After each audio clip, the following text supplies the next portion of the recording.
Lucas waited at the boarding gate, his hands gripping his boarding pass so tightly it was almost crumpled. He could feel excitement stirring in the pit of his stomach, mixing with nerves that felt like a tightly coiled spring.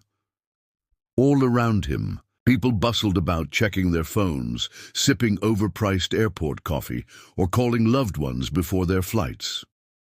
For Lucas, though, this wasn't just another trip. It was the moment he had poured years of effort into, marked by stubbornness, countless hours working late, and sacrifices he could never explain to anyone who hadn't lived it. The familiar buzz of announcements and rolling suitcases couldn't mask the pride swelling in his chest. Finally, he was on his way to that all-important meeting with the American tech giant, Stratacorp. He'd dreamed about landing a deal like this since finishing school in São Paulo. His parents had celebrated when he got the call, but they also understood the line he would have to walk, one between achievement and constant scrutiny.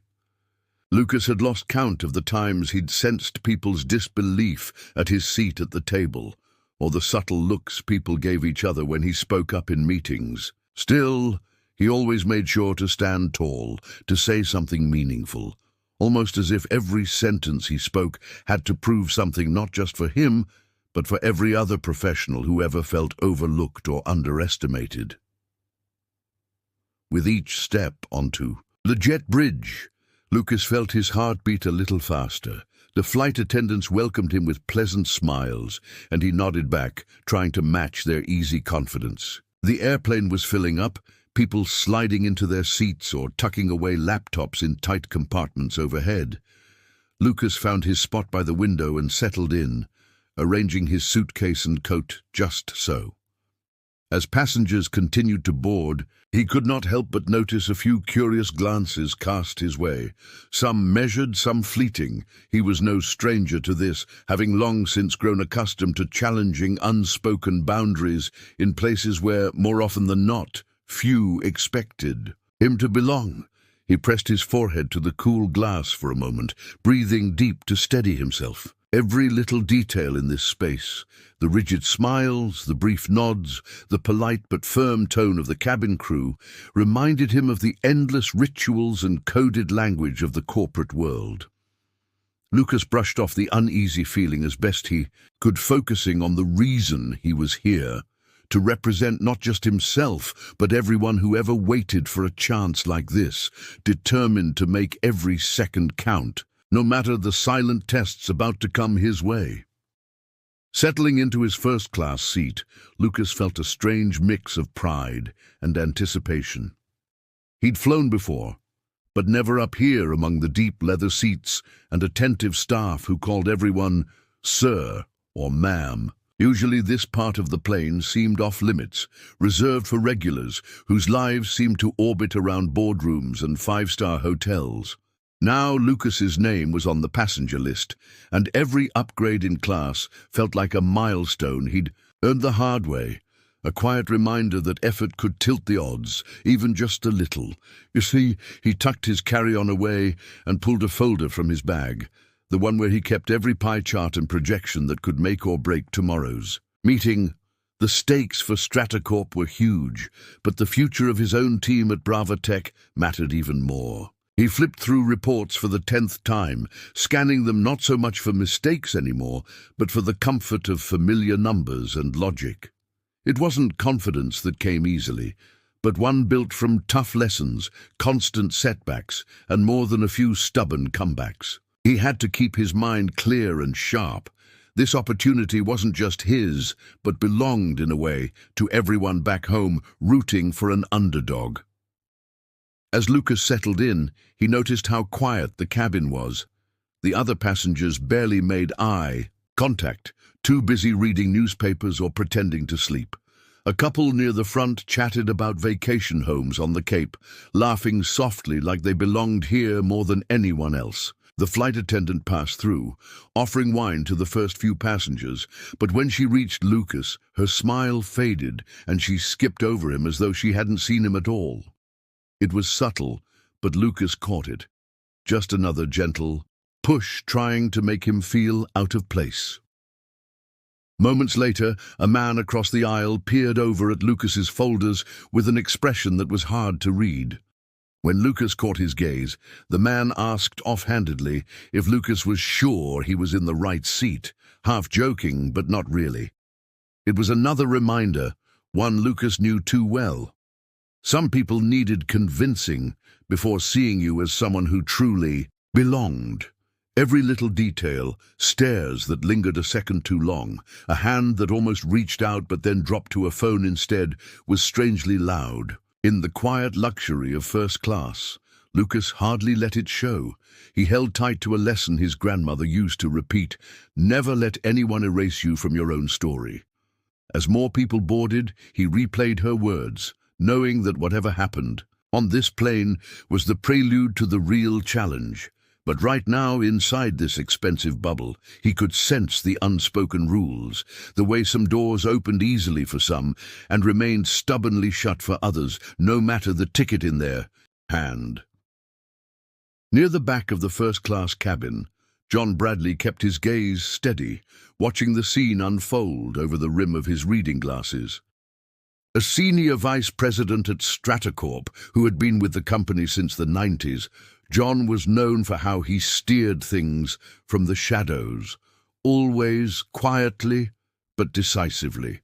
He had never been a fan of outsiders coming in, especially ones like Lucas, who brought new ideas, different backgrounds, and a confidence that challenged the old way of doing things. Lucas's potential involvement in the company was a threat to John's control over the familiar routines and networks that had always favored him and his friends. John pulled his phone from his jacket pocket and started tapping out a careful message to Patrick Green, his old buddy and longtime business confidant. Patrick was joining this same flight, not by coincidence. He was the kind of person whose presence made a statement, someone who never had to show his ticket twice or explain his place up front. John wanted to make sure Patrick's preferred seat was ready, even if it meant quietly nudging out anyone who got in the way. As he hit send, John signaled to a flight attendant he knew by name, murmuring something under his breath about double-checking the seating arrangements for important company guests. The attendant nodded with a shift of her eyes, already aware of what was expected. It was unofficial, but she knew that in first class these requests weren't really optional. She made her way toward the front, glancing back only once to give John a slight nod that everything was under control. John leaned back in his seat, a faint smirk playing on his lips as he watched Lucas pore over his documents, likely unaware of the quiet exchanges and the soft machinery of influence already at work. For John, Lucas's discomfort was more than just a side effect. It was almost part of the plan. Keeping people like Lucas second-guessing themselves was an effective way to maintain the pecking order inside Stratacorp. This trip wasn't just a flight. It was a perfect little theater for all those unspoken rules and invisible lines that people like John guarded so closely. As more passengers filtered in, John shifted his attention to the small crowd forming near the front, knowing that what happened here would echo in the boardrooms long after the plane had landed. Every move, every raised eyebrow from his inner circle contributed to the silent choreography that decided who would have a say and who would remain an outsider, no matter how hard they worked to get in. The moment the conflict started to surface, Lucas immediately sensed something all too familiar. It began with the flight attendant double-checking his boarding pass, her tone polite but tight, brows slightly drawn together in a way that said she was searching for an excuse. He noticed how she lingered near his seat longer than necessary, almost as if waiting for something to fall into her lap that would make her job easier. There were no real explanations at first, just vague phrases about routine checks and company protocol. But Lucas could see the pattern, a dance he'd experienced many times before. These weren't random mistakes. Behind every request was intention, every pause loaded with meaning. After several minutes, another member of the flight crew approached him, asking him to stand up so they could verify some details. The exchange felt off. Lucas, staying as calm as he could, took mental notes. The exact words, the uneasy glances between crew members, the way her voice lowered when she asked him to move. He resisted the urge to argue. Instead, he started listing everything in his head, determined to remember every bit of this moment. Soon enough, the real reason came out. Without much attempt to hide their discomfort, the staff explained that he would need to give up his seat due to administrative reasons, their voices echoing louder now, drawing the attention of everyone nearby. Lucas felt the old frustration boiling up, the same one he'd fought so long to master. He swallowed it, knowing that losing his cool would just feed into the story others were already writing about him. Around him, the rest of first class shifted. Uneasily, one young woman at the aisle began filming quietly on her phone, hiding it behind her jacket. Some people purposely avoided his eyes, drawn into their books or pretending to sleep, while others glanced back and forth from Lucas to the crew, trying to decide if it was worth getting involved. The scene was tense, the polite air of first class breaking down by degrees. Still, Lucas kept his composure, feeling both painfully isolated and strangely resolute. Every moment was a tug-of-war between anger and the steady knowledge that his fight wasn't just for him. It was for anyone who ever got told, in a dozen silent ways, they didn't quite belong. That deepened his resolve, giving him strength, even as a cold knot grew in his stomach. Whatever happened next, he would not forget a single detail. As Lucas was finally cornered by both security and the flight attendants, the pressure was impossible to deny. The staff spoke with a cold authority that left no room for arguments or appeals, and people in the nearby seats pretended not to see what was happening. Lucas stood up, gathering his things slowly, making sure his movements were steady and his face showed nothing but a neutral calm. The short walk down the aisle to the main cabin felt like it took a lifetime. The weight in the space behind him, half stares, murmurs, and a handful of passengers recording, made every step heavier. He held his head high, even as the plane's atmosphere sharpened with discomfort. When he reached economy, Lucas found himself pushed into a cramped middle seat, squeezed between two strangers, neither of whom made any effort to acknowledge him. All at once, the luxury and certainty from just a few minutes prior vanished. Out here, there were no polite offers of beverages, no gentle smiles, only the busy mess of passengers settling in for a long flight. He did his best to settle his files and laptop on his knees, but there was barely enough elbow room to work or even think clearly.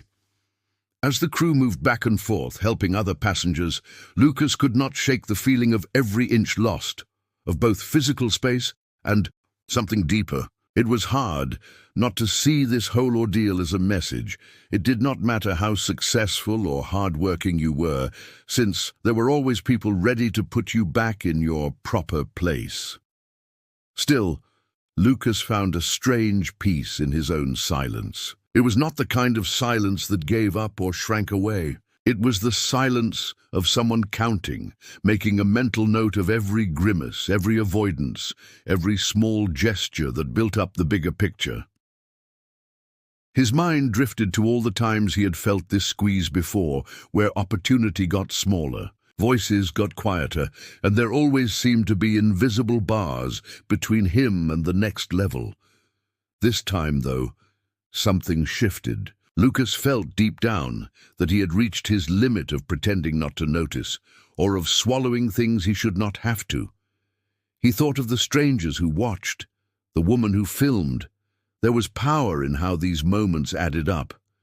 As the plane finally began to taxi, Lucas knew this fight was not just his, and that the things he refused to ignore now might push others to step forward too.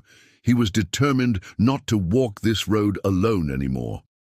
Within an hour of the plane hitting the runway at JFK, the first cell phone video started popping up across social media. A young woman who had filmed quietly during the incident posted a short clip focusing on the way Lucas was escorted out of first class and ushered down into economy.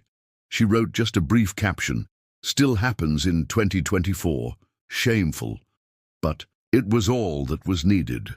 By noon, more passengers chimed in, sharing their own photos and short accounts of what they saw. The story spread fast, with Lucas's name and face now attached to a surge of angry comments, hashtags calling for change, and debates about workplace fairness on talk shows and forums from coast to coast. Within hours, Lucas went from feeling completely alone to representing something much bigger than himself. Messages of support poured in as people who had never met him shared their own experiences, moments where they were made to feel small or treated as outsiders in places where they had every right to be. A popular morning show even reached out to his assistant, trying to schedule an interview before his next big meeting. News outlets picked up the story, airing the grainy clips and debating what it said about companies like Stratacorp. Meanwhile, the company's higher-ups found themselves flooded with calls and emails demanding an explanation. Back in the quiet of first class, John Bradley and Patrick Green sat comfortably, sipping their coffee as the flight cruised on. Tutti, them, the little adjustment they orchestrated was another behind-the-scenes success, keeping order the way it had always worked before. The world outside their window, though, was changing rapidly. Wrapped in their own sense of victory, they had no idea what kind of reaction was building or how quickly the pressure would land squarely at the feet of Stratacorp and its board. For Lucas, the unexpected spotlight was a double-edged sword. He knew the risks that came with public exposure, especially in an environment where that kind of attention could end careers as quickly as it started conversations. He felt anxious, wondering how his team at Bravatech would handle the publicity. At the same time, he sensed a rare opportunity. The doors that had been slammed in his face might not just open a little, but could be forced open by the sheer force of the moment and the countless voices now standing with him. This intersection of discomfort and hope became fuel for Lucas, prompting him to think carefully about his next steps, determined that his story would not just end here, but help carve out space for those still waiting in the shadows. When Lucas finally stepped off the plane at JFK, he moved with purpose, masking the exhaustion that weighed on his shoulders. All around him, the terminal was alive with the usual rush of city life. Bright screens flickered above security checkpoints, voices called out instructions, and travelers weaved in and out in hurried clusters.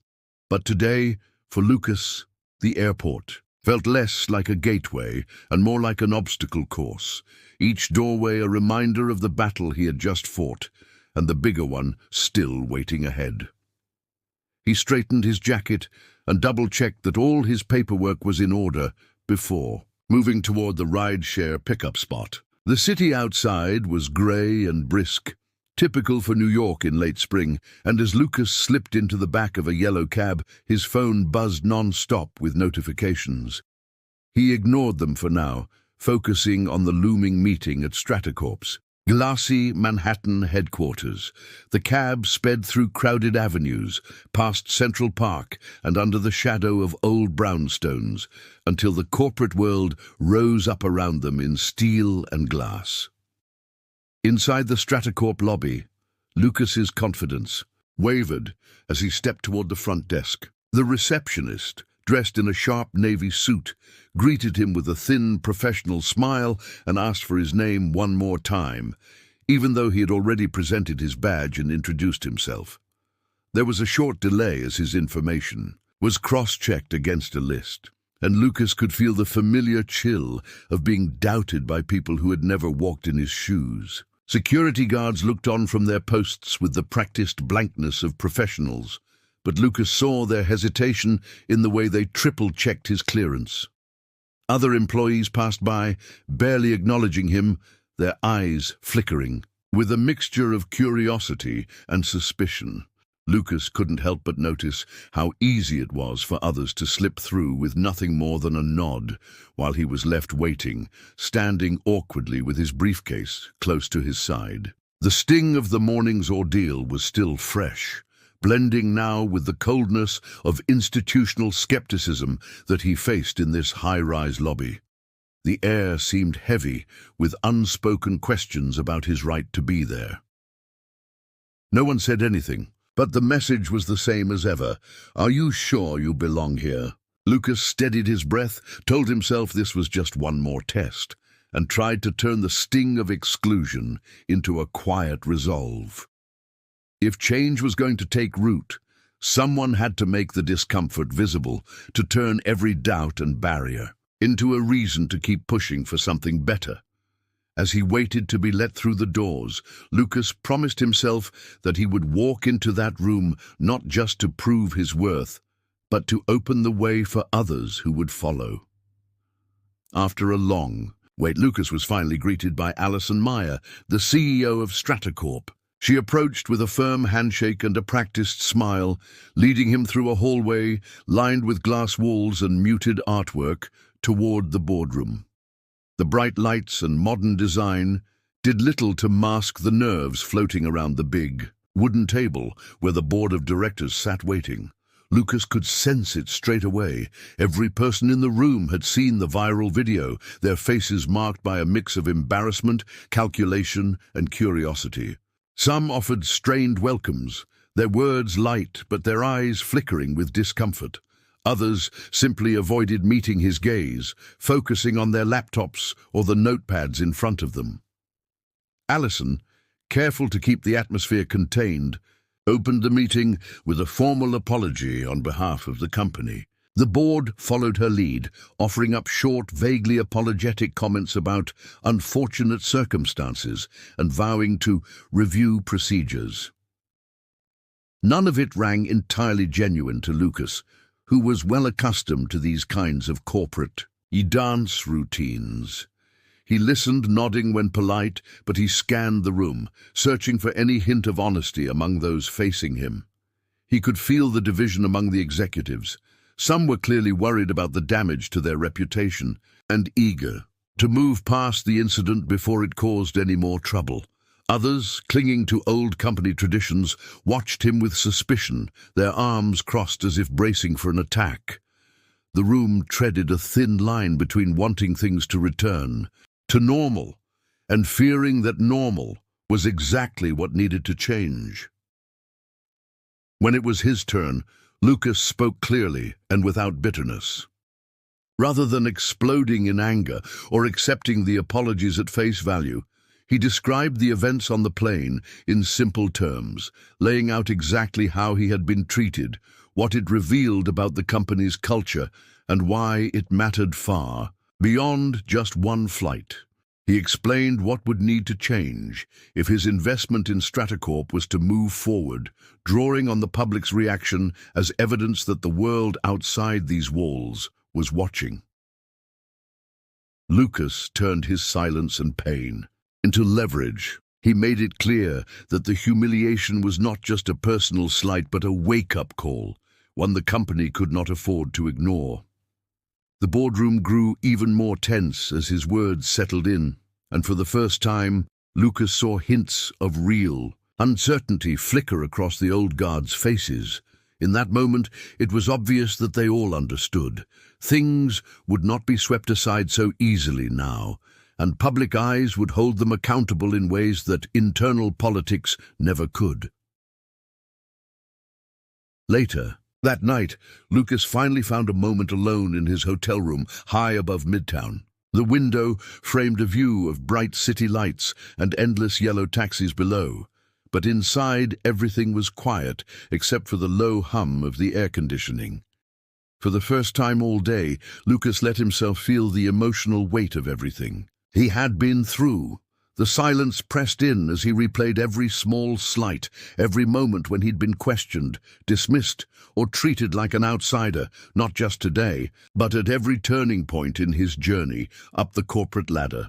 He sat on the edge of the bed, staring down at his phone, scrolling through messages and news stories about the day's events. The comments varied wildly. Some were supportive, others were dismissive, but many felt deeply personal. The pain of microaggressions and institutional neglect flared up all over again, stirring up old memories. Being passed over at his first internship, overhearing cruel remarks as a young analyst, getting doors quietly closed in his face when no one thought he belonged in certain meetings. He felt the exhaustion settle into his bones, a heaviness that reminded him how hard this fight always was. Still, he was not alone, and he knew it. Lucas summoned the quiet strength he drew from his family's struggles and successes. He remembered his grandfather's stories of rebuilding his life from nothing in New Jersey, the long nights his mother spent at a hospital job to keep their world turning, and the advice of his longtime mentor, Benjamin Harris. Ben had a knack for calling right when Lucas most needed it, and tonight was no exception. The phone rang, and Ben's steady, familiar voice grounded him, cutting through the day's doubt. They spoke frankly, without any of the professional pretense Lucas wore in boardrooms. In their conversation, Lucas admitted how angry and tired he felt, but also how determined. Together, they mapped out a way forward, deciding that his next steps could not be just about money or recovery. It had to be bigger. It had to test Stratacorp's willingness to change for real. That's when it all started coming together in Lucas's mind. He could turn his experience into action, using his perspective to challenge the system from inside. With Ben's guidance echoing in his ear, Lucas started putting together a plan, one fueled by both his own story and the shared goal of opening doors for others still waiting outside. In the days that followed, Lucas made the difficult decision to freeze the first installment of his investment, sending immediate ripples through Stratacorp's board and the wider financial world.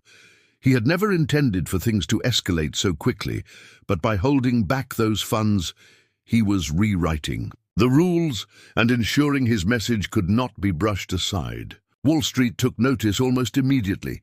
Stratacorp's stock price dropped by double digits within a single day. Reports of panicked selling echoed from Midtown to the trading floors in Lower Manhattan, and the company's leadership went into full crisis mode. Soon after, some of the firm's biggest corporate clients, insurance giants, tech companies, even a few well-known East Coast banks, announced that they were suspending contracts while they reviewed their relationships with Stratacorp. For years, senior executives had treated bad publicity like background noise, busying themselves with quarterly reports and reassuring each other that image problems would blow over fast. This time, though, Lucas's refusal to look away had flipped. The entire script, each new headline chipped away more of the company's reputation. Financial damage was no longer a distant worry, but a real and immediate threat. The old way of dealing with public outcry, shuffling statements, waiting for something new to dominate. The news cycle just did not work. Lucas was not tackling this alone. He pulled in a solid crew of advisors, legal experts, and fellow investors who actually believed in changing company culture. They started digging back through old files, emails, and archived reports, putting a spotlight on John Bradley, one of the key executives responsible for Stratacorp's culture. Reports of discrimination and exclusion, which had once been swept under the rug, resurfaced one by one. Lucas's team found not just vague rumors, but solid accounts from marginalized employees. There were written complaints, emails about being passed over for projects, and previously confidential settlement agreements that spoke volumes about what had been tolerated for too long. Every story gathered proved the pattern went much deeper than anyone had admitted publicly. Lawyers representing affected workers got involved and began requesting documents that had never seen the light of day. Suddenly, quiet side deals and hidden agreements became front-page news. All the while, Lucas kept his focus. He was as methodical about this investigation as he was about his investments, mapping connections, making sure voices that had once been silenced were finally heard, and pushing the company's leadership to realize that old secrets could not stay buried forever.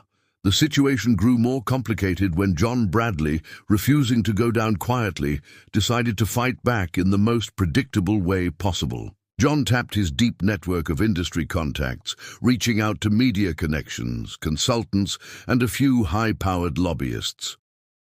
Whisper campaigns started overnight. Suddenly, business blogs and anonymous finance forums were full of rumors about Bravatech, Lucas's own company. Some posts claimed that Bravatech was in trouble, that its investors were abandoning ship, or that Lucas had made reckless decisions with company money. Nothing came with any proof, but in a world where reputation could shift with a single click, the gossip took on a life of its own. At first, some of Lucas's partners and clients reached out with worried questions. A few big suppliers even called emergency meetings, anxious about their ongoing contracts. For a while, it felt like the ground was slipping beneath Lucas's feet, like after all he had done to shine a light on injustice, forces bigger than himself were closing in, with the kind of old-school tricks that had always been used to protect power. John hoped to make Lucas look unstable, to isolate him and pressure him into backing down or making a fatal mistake.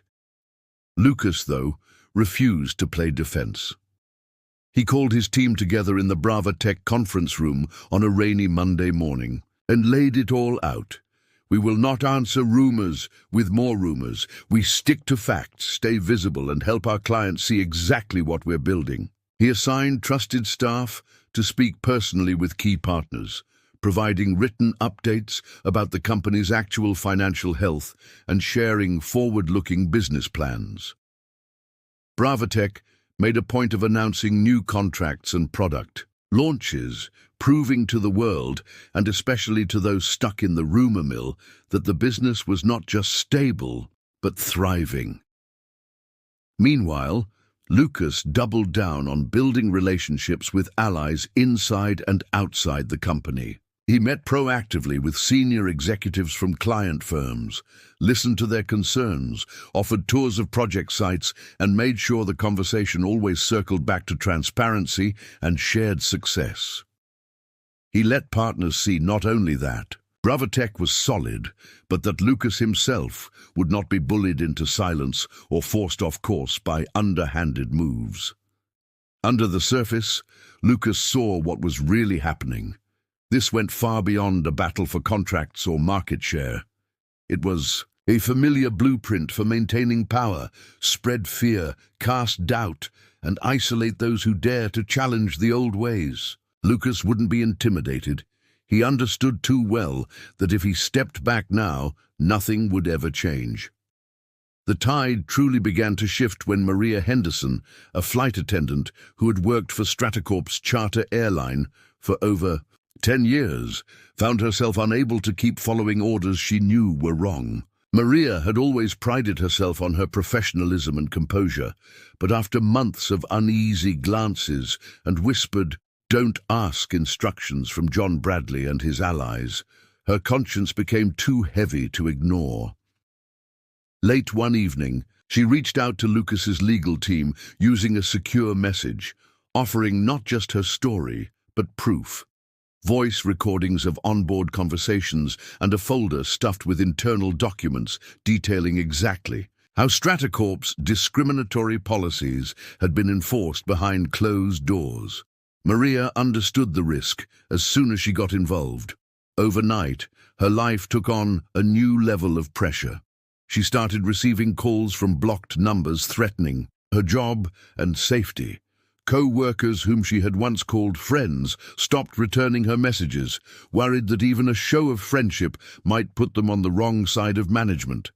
Maria was summoned into closed-door meetings and peppered with sharply worded questions meant to make her doubt her own memory. She felt the old power structures closing in, trying to turn her courage against her. Lucas, realizing the importance of what Maria was doing, called in outside security specialists to make sure she had protection. She was given safe transport to interviews and a direct line to attorneys should harassment escalate. With a little support behind her, Maria regained her footing. What started with a single recorded conversation turned into a powerful narrative. Networks like CBS and CNN invited her to share her story, and Maria sat in bright studios under camera lights, speaking calmly about what she had seen and heard, all of it backed by timestamps and paper trails. But the real impact came when word spread within Stratacorp's workforce. Maria's testimony cracked open something bigger than any one lawsuit. Other employees, pilots, desk staff, maintenance workers, began to reach out, first quietly, then in growing numbers. Lucas's team had a dedicated hotline flooded with calls, inboxes filled up overnight with confessions and supporting evidence. The pact of silence was broken. What had started as a scandal around Lucas's treatment became a full-blown reckoning for the company. Maria paid a price, no question, as threats and pressure continued. Yet she also inspired fresh solidarity. A culture of secrecy was unraveling fast, and it was Maria's brave decision that sparked a critical wave of truth-telling that no amount of intimidation could hold back. The situation took a darker turn when John Bradley, pushed into a corner by the growing wave of truth from inside Stratacorp, threw caution aside and began crossing lines that should have never been touched. He leaned on his connections in IT, ordering intrusive digs into private email accounts belonging to Lucas, Maria, and several of Lucas's closest advisors.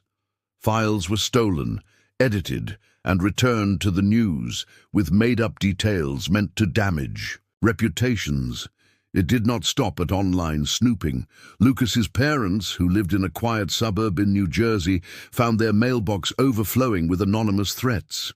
Their home address, along with those of a few top Brava Tech executives, somehow appeared on internet forums alongside angry messages inciting harassment. Some nights, there were loud knocks at the door or prank calls that left everyone on edge.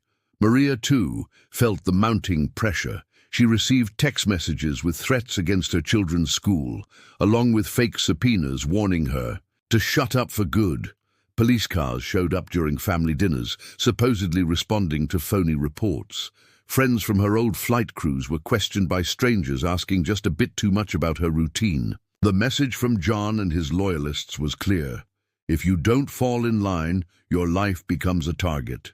Fear began circling not just those at the center, but anyone who might stand with them.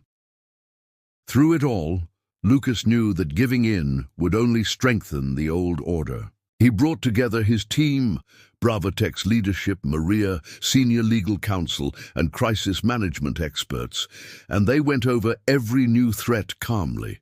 They hired cybersecurity consultants to track the source of the attacks and law. Enforcement was looped in as soon as any line was crossed. Lucas made sure everyone involved received counseling and safety training, so nobody would have to walk through this alone. Journalists were handed careful records showing every attack, every threat, every piece of harassment in real time, building a detailed picture that even the most skeptical news outlets could not ignore.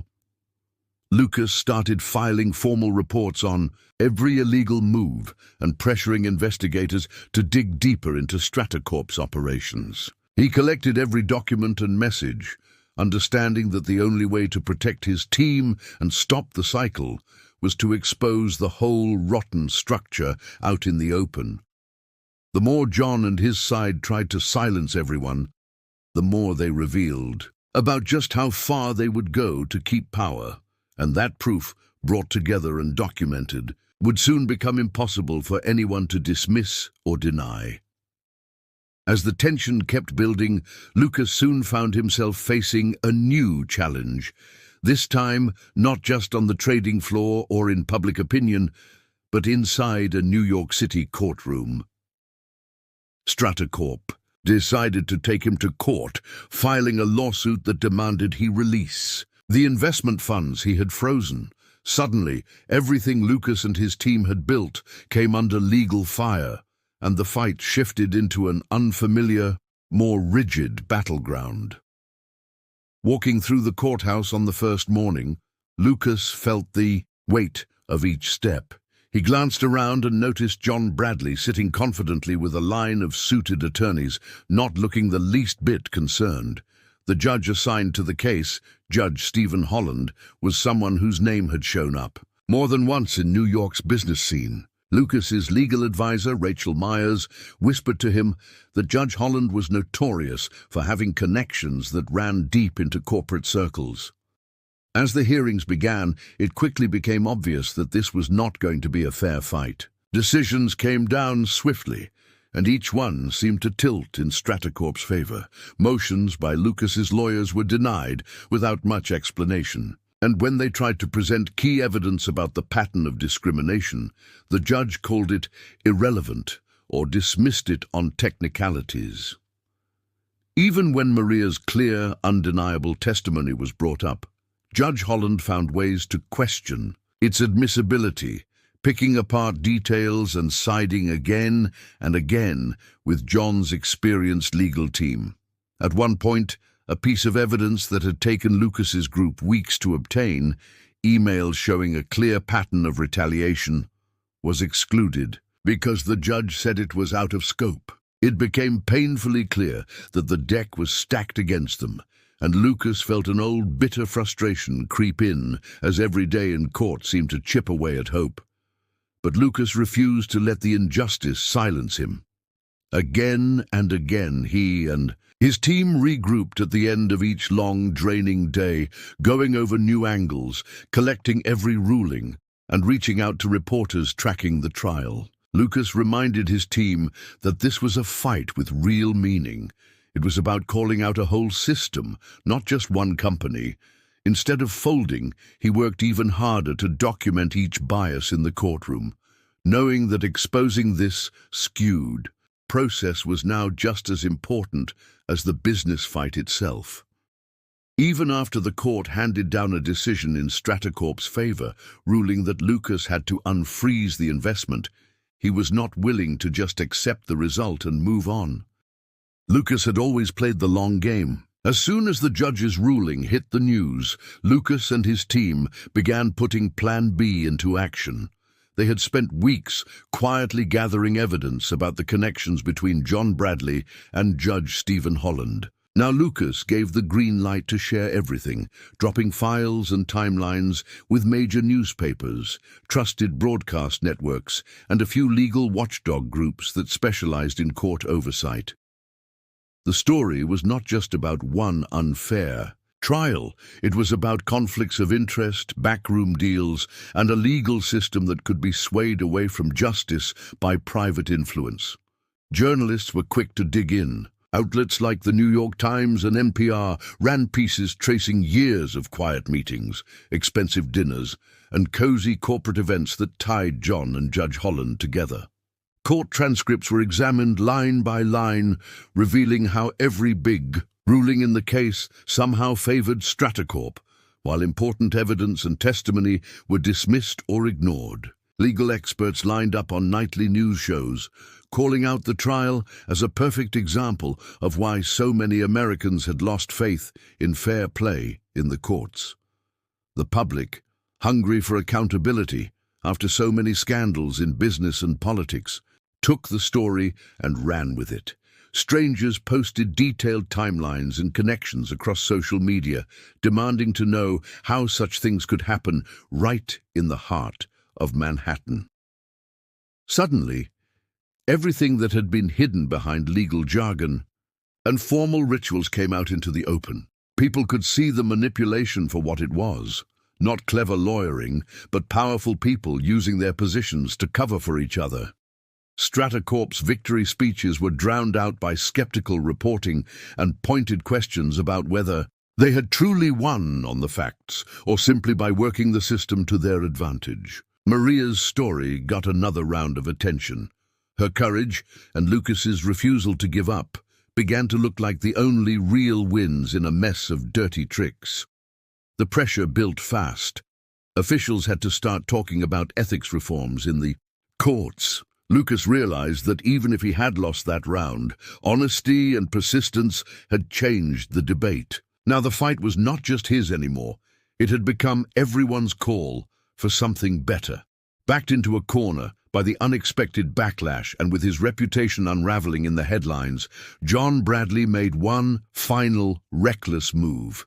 He could see the empire he had spent decades building start to wobble with every news cycle. Refusing to back down, John turned to the same tactics that had served him well in the past, only now they were riskier and far more desperate. He leaned on a few nervous former colleagues and pressured them into changing their statements, or, worse, backing out of testifying against Stratacorp. He doctored emails and reports, thinking he could slip fake data into official documents without anyone noticing. Then, using old ties to friends in various regulatory bodies, John tried to trigger a wave of official-sounding investigations into Bravatech. The idea was simple: create enough noise, enough headlines, that people might stop paying attention to the growing scandal around him and turn the spotlight instead on Lucas and his team. What John did not realize was that Lucas, after everything they had already experienced, had quietly built a vigilant digital security wall. Bravatech's IT team, together with outside consultants, monitored electronic traffic, set up flagging systems for suspicious messages, and even collaborated with cybersecurity experts who had contacts at federal agencies. Every move John made, every email sent under duress, every late-night call to regulatory contacts, every suspicious file uploaded was carefully tracked and documented. Maria's experience had already taught Lucas never to assume the fight was over, even when it looked like the public tide had turned. So, when a frantic call came in from a whistleblower inside one of the agencies John had tried to manipulate, Lucas's team was ready. Within hours, they were able to hand over entire logs and audio files to both the FBI and a handful of prominent journalists. The recordings included John threatening former employees if they did not cooperate and unambiguous instructions to forge paperwork. Within days, John's credibility collapsed. News anchors replayed his own words on the evening news, and his allies distanced themselves so quickly that it was almost comical. Those in the regulatory bodies under suspicion started cooperating with federal investigators, eager to clear their own names. Lucas, meanwhile, suddenly found the tide had turned for good. People started to see Bravatech not just as survivors, but as a model for how to stand up when the system seems rigged. Lucas's mix of integrity, caution, and careful planning had not just saved his business, it had redrawn where people saw the line between power and principle.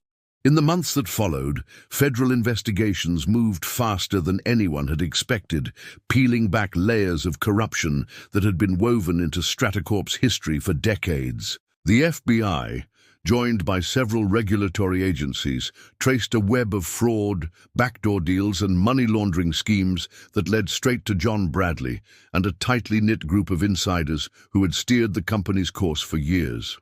Every week, new headlines seemed to break on CNN and the Wall Street Journal, exposing secret payments, offshore accounts in the Cayman Islands, and long-running conflicts of interest that had given Stratacorp an unfair edge in industry after industry.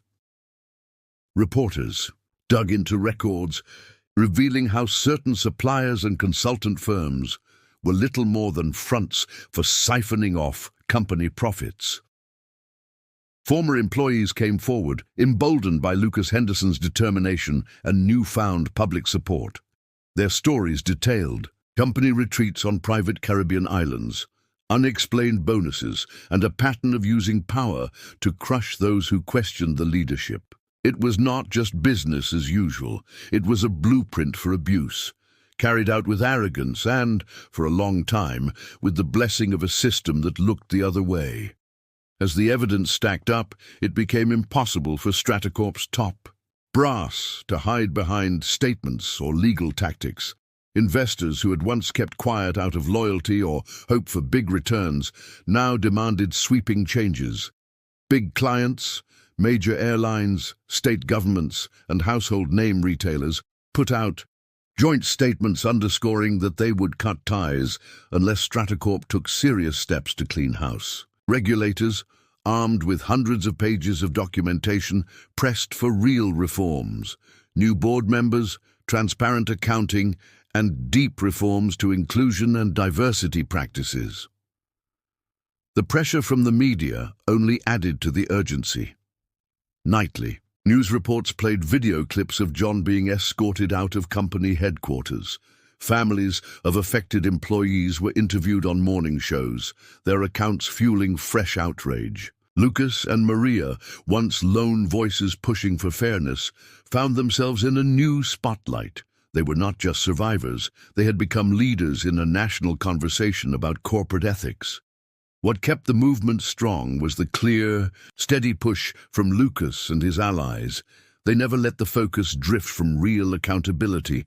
With every public demand, policy draft, and interview, they helped lay out a roadmap for what meaningful, lasting change really looked like. Stratacorp's old order came crashing down, replaced by a company finally forced to reckon with its past. With the evidence piling up and public trust all but gone, Stratacorp's board of directors had little choice but to call an emergency meeting. The mood inside the sleek Manhattan conference room was tense. Reporters were already camped outside the building, and the air inside buzzed with nervous energy. For the first time, the board publicly admitted there was no hiding the company's past anymore. The directors went on record acknowledging the long trail of misconduct and promising immediate action. Top of the agenda was the termination of John Bradley. They made an announcement before the afternoon was over, confirming that John had not only been fired, but would also face federal criminal charges. The media wasted no time broadcasting clips of him leaving in silence, while federal agents questioned him on site. The shockwaves spread quickly. By morning, major business publications were running stories about how Stratacorp's downfall was a wake-up call for the whole industry. Leaders at other top companies, especially in finance and aviation, started mandating reviews of their own governance and compliance programs. No one wanted to get caught in a similar scandal. Suddenly, outdated practices and old boys' clubs seemed a lot riskier than before. Still, Lucas Henderson viewed the board's actions with sharp skepticism. At the emergency press conference, company spokespeople were quick to emphasize that it was one bad actor who had nearly brought the firm to its knees. But Lucas saw this for what it was, a move to throw John under the bus, while quietly hoping that the old network of influence and exclusion would survive behind the scenes.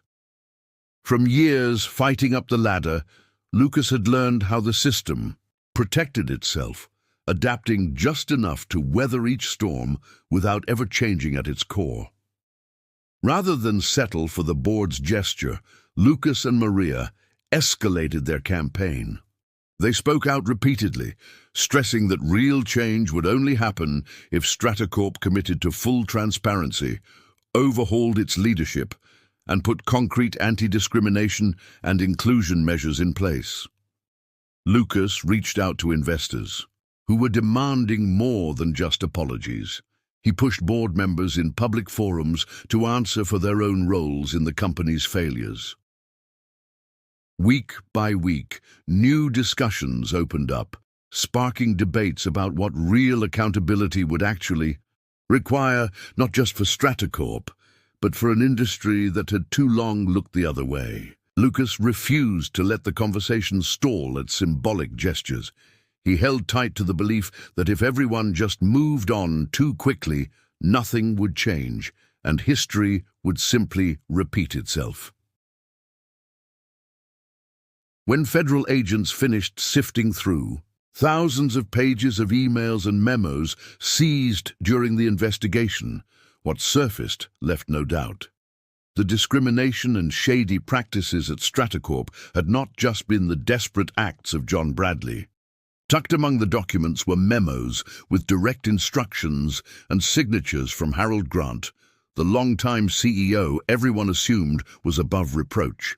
These internal files detailed, without any sugarcoating, official policies meant to hold certain employees back and preserve the old guard's grip on promotions, contracts and bonuses. The smoking gun had finally been found, and news of it travelled fast.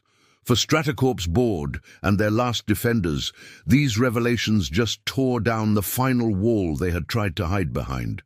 The story was no longer about one bad apple or a few misguided decisions.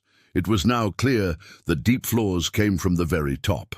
Mainstream media ran special reports on how, year after year, these policies had shaped the company's culture of exclusion. Investors, advocacy groups and customers renewed their calls for a full sweep of leadership, not just a token sacrifice.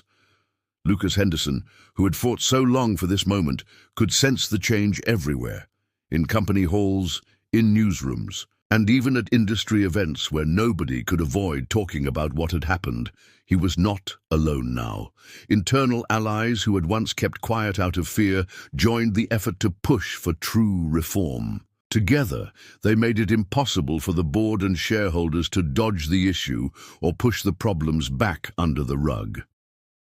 With mounting pressure and the evidence impossible to ignore, Stratacorp's interim leadership, now led by a group with reputations for integrity, called a meeting that would have been unthinkable a year earlier. They rolled out a new direction, plans for real inclusion, external oversight by independent monitors, and automatic penalties baked into policy for any new violations. They agreed to open up data on pay and promotions company-wide and made a public commitment to transparency, so if things started slipping again, everyone would know about it. This time, the promises were specific, and there were enough eyes on them from inside and out to make sure they stuck. Lucas and Maria realized the fight for accountability had finally paid off, at least for now, and that a new way of running things was, at last, within reach. The old order had truly fallen, with lessons learned the hard way about why fairness requires more than just good intentions. Seated by the window on the inaugural flight, led by Stratacorp's new management, Lucas Henderson felt a wave of emotions he could barely put into words. It was not just the hum of the engines or the crisp uniforms of a new, more diverse crew that struck him. It was the realization of how far everything had come.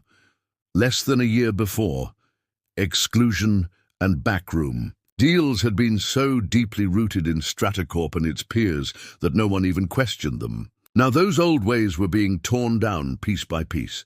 Across the industry, companies were adopting new rules for transparency, building up teams of leaders from all kinds of backgrounds, and setting up strong support systems for anyone facing discrimination at work. Lucas glanced around the cabin and saw meaningful signs of change. People who once would have been sidelined were now working together, openly sharing ideas and sharing laughs as equals. Even passengers seemed to pick up on the new spirit. It was like people finally saw themselves reflected in the place that for so many years had kept some doors closed. News outlets had started running stories about similar changes rolling out at the country's biggest transportation and tech firms. It made Lucas hopeful, but it also reminded him how delicate progress could be. He knew better than anyone that winning one fight did not guarantee the future. Some old habits die hard, and even new rules could get pushed aside if people were not careful. So when he had accepted his new leadership role, Lucas made it a priority to do more than just sign on to reforms. He wanted to make sure lasting change took root. He worked with Maria and a group of allies to set up a legal assistance fund to help workers facing discrimination take their cases to court. He also rolled out scholarship and mentorship programs for minorities aiming for leadership jobs, hoping to break the cycle for good. Each day, Lucas watched as the company's history of closed-door decisions and whispered threats faded, replaced with open meetings and real talks about inclusion. Sometimes he still remembered the sting of the past, but now that pain seemed to fuel something new, he knew that courage, when partnered with careful planning and the right people, really could change the rules of the game. Now, for the first time, he believed that the story they all lived through would help others write a better future.